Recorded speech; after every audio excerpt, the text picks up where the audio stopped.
Hello, everyone. It's Dr. Julie. Thank you for joining us for another podcast as you make more progress along your Body MD journey. The focus of our podcast is to share great information from the field of psychology that can help to impact your emotional health and your mindset so that you can make greater progress on your physical health goals. We know that having a healthy mindset and healthy thinking habits, all of those things are pivotal to you having more success with your goals around changing behaviors. We know you're working hard to make lasting changes to your exercise, eating, and other physical health habits. And learning more about your emotional health and the power of your mindset, well, this can be a big help to making these lasting behavior changes.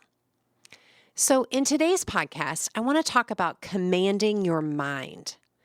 I want to offer some information about what strategies we sometimes look to in the field of psychology to help focus our thinking, to help focus our behaviors.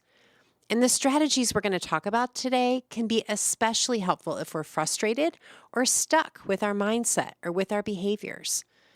Perhaps we're in a situation where we feel like we're working very hard to pay more attention to our self-talk, to pay more attention to how we see our identity.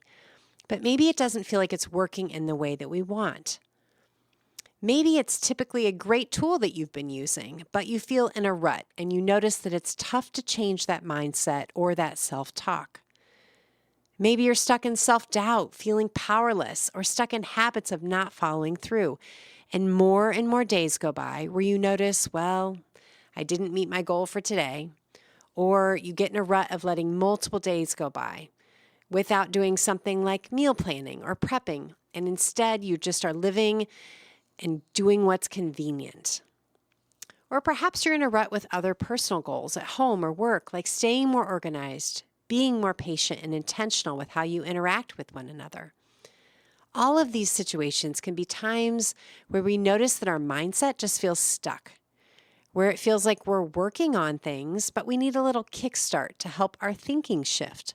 Maybe we need a kickstart to help us shift our perception of ourselves. So I want to share a strategy to address this today, to better command your mind.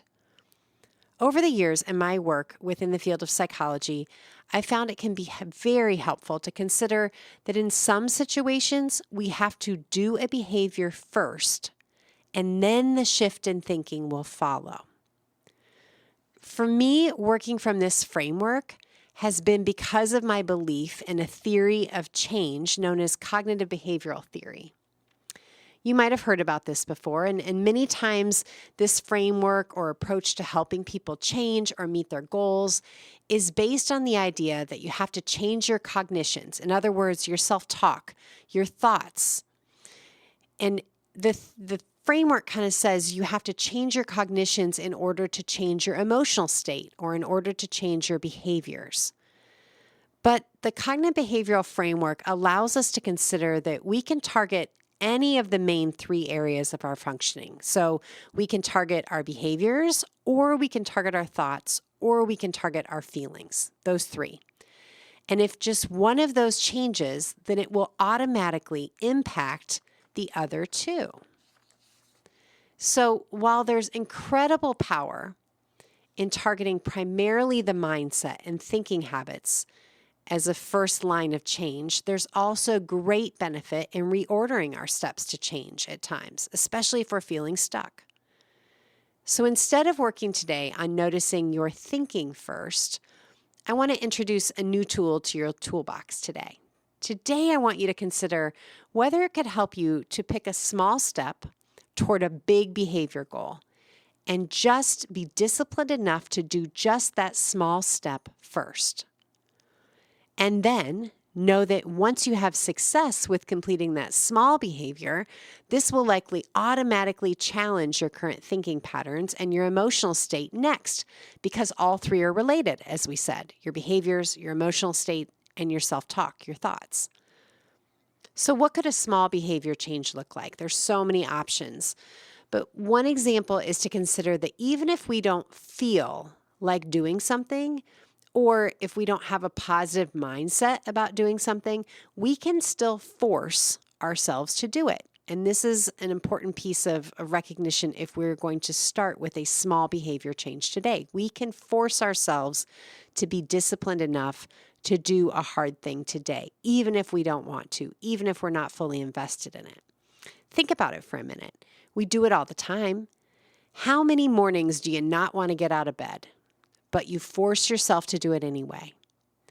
Maybe you've had times where you didn't want to complete an assignment when you were back in school, or you didn't want to finish a task at work because you were dreading it, but you forced yourself to do it anyway. So we're talking about being a little self-disciplined here. One of those moments where you force yourself to stand up and put one foot in front of the other until you are engaged in doing a small step toward your bigger goal. So maybe it's putting one foot in front of the other and literally getting to your physical space where you exercise or work out, whether that's at home, whether that's at a gym.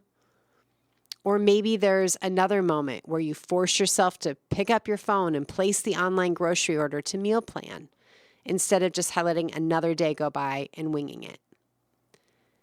So we do the behavior first, and then what we do know is a new, more positive feeling will follow, often because we're feeling pretty accomplished or we feel more proud of ourselves in that moment versus what we did 10 minutes before. Doing a small behavior first can really get us unstuck. Another way to think about this concept is to think about how to do something I've called grounding over the years with clients. When I've described it with clients, I think about it as a practice of doing some different movements or breathing or body postures to help shift your mindset, really commanding your mind to get into a different state. But how we shift the mind is by doing, maybe again, a behavior, a stance, a way of breathing, a motion, or an action with our body. So for some clients over the years, it has helped to help them do a quick visualization, followed by actual movements or certain breathing techniques. For example, visualize a time for a moment where you felt very proud of yourself, very confident, capable. Maybe you can imagine a time where you just got praised for a job well done in a professional space or in school or even with family. Maybe you have had feelings of confidence, pride, capability after meeting a tough personal goal that has required a lot of personal strength and resilience, like maybe you finished an awesome run. So once you have your event in mind, I want you to notice if you think of yourself, if you visualize yourself at that time, how did you hold your body? What was your stance?